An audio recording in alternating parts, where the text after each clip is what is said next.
Replacing the key fob battery on the VW Touareg 7P key fob, and also how to remove the emergency blade. So hold down the VW button and the blade pulls out.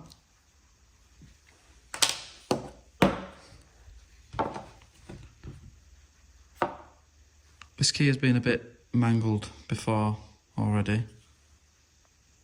And very carefully, without stabbing yourself, at the end of the key, pushing out the side metal,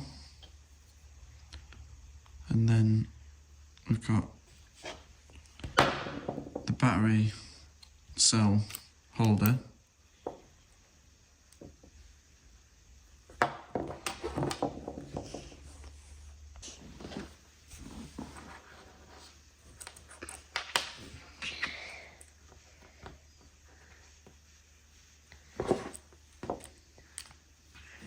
That's the other way around, wasn't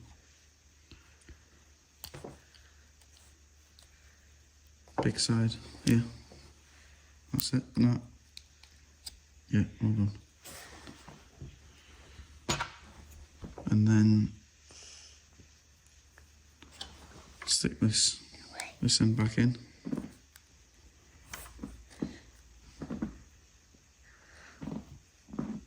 And press it like that. And that's it.